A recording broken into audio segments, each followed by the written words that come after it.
بس ماں بہت ہو گیا، آج کے بعد تم چوڑیاں بیچنے نہیں جاؤ گی۔ شبانہ نے کھانسی کرتی اپنی ماں کو سہارا دے کر بستر پر لٹایا اور چمچ میں شربت نکال کر اس کو پلانے لگی۔ بیٹی، اگر میں چوڑیاں بیچنے نہیں جاؤں گی تو کھانا کہاں سے کھائیں گے؟ مکان کا کرایہ کیسے ادا کریں گے؟ اور تو اور مجھ بیمار کی دوا کہاں سے لائیں گے؟ بوڑھی چوڑی گر یہ کہتے ہوئے رو پڑی۔ ماں، آج کے بعد میں چوڑیاں بیچنے جاؤں گی، میں تمہاری دوا لاؤں گی اور سارے اخراجات اٹھاؤں گی۔ شبانہ اپنی ضد پر قائم تھی۔ اس کی ماں جانتی تھی گلی گلی پھر کر چوڑیاں بیچنے والوں کو لوگ کیسے مفت کا مال سمجھتے تھے اور ہمیشہ ان پر بری نظر ہی رکھتے تھے، اس لیے وہ اپنی جوان بچی کو کسی صورت لوگوں کے گھروں میں بھی نہیں بھیجنا چاہتی تھی۔ لیکن اب وہ بوڑھی ہو چکی تھی، وزن اٹھا کر باہر گلیوں میں گھومنا اس کے لیے ممکن نہیں تھا۔ اوپر سے ٹی بی جیسی مہلک بیماری نے کمر توڑ کر رکھ دی تھی، اس لیے روزی روٹی کا بندوبست کرنے کے لیے وہ نہ چاہتے ہوئے بھی اپنی جوان بچی کو باہر بھیجنے پر مان گئی۔ شبانہ نے چوڑیوں کا ٹوکرا سر پر اٹھایا اور لرزتے پیروں گھر سے باہر نکل پڑی۔ آتے جاتے لوگ اس کو ایسی نظروں سے دیکھتے تھے جیسے کھا ہی جائیں گے، بلکہ کچھ تو باقاعدہ آوازیں بھی کستے تھے، لیکن اس کو آج نہیں تو کل اس ماحول میں جینا سیکھنا ہی تھا۔ چلتی چلتی وہ ایک بڑی سی عمارت کے سامنے پہنچ گئی اور سیڑھیاں چڑھ کر اوپر ایک فلیٹ کے دروازے پر دستک دی اور قدرے اونچی آواز میں صدا لگائی کہ چوڑیاں لے لو، رنگ برنگ کی چوڑیاں لے لو۔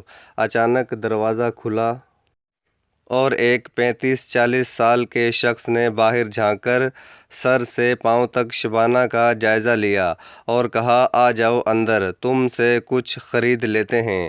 شبانہ دھڑکتے دل کے ساتھ اس کے پیچھے مکان میں داخل ہوئی تو دروازہ خود بخود پیچھے سے بند ہو گیا۔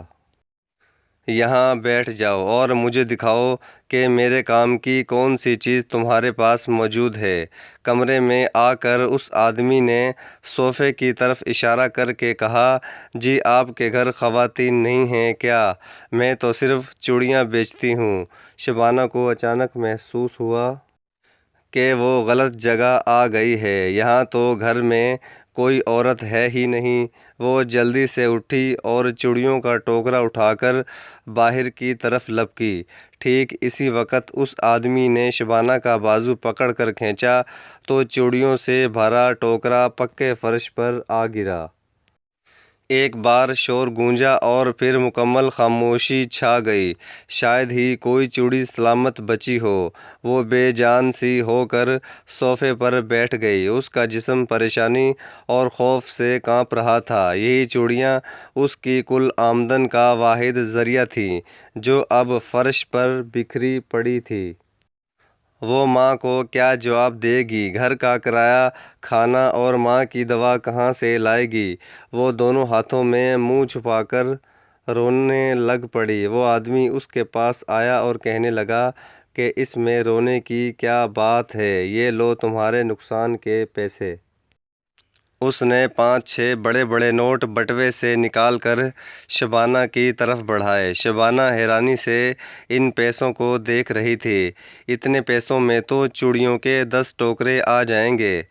وہ آہستہ سے بڑبڑائی، ہاں رکھ لو، یہ لو اور لے لو۔ لیکن اتنے پیسوں میں کیا کروں گی؟ اس نے حیرانی سے پوچھا۔ جو مرضی کرنا، یہ اب تمہارے ہیں۔ اس آدمی نے شبانہ کی کمر میں ہاتھ ڈال کر کہا، اور سنو، جب بھی یہاں آؤ گی تم کو اسی طرح کے نوٹ دیا کروں گا، بس تم آتی رہنا۔ اتنے نوٹوں سے شبانہ اپنی بہت سی خواہشات پوری کر سکتی تھی۔ اس نے تھوڑا دیر اس آدمی کی گرفت میں احتجاج کیا، پھر خود کو اس کے حوالے کر دیا۔ اس شام وہ اپنی ماں کی دوا کے ساتھ بہت سے پھل اور ضرورت کی چیزیں لے کر گھر آئی تھی۔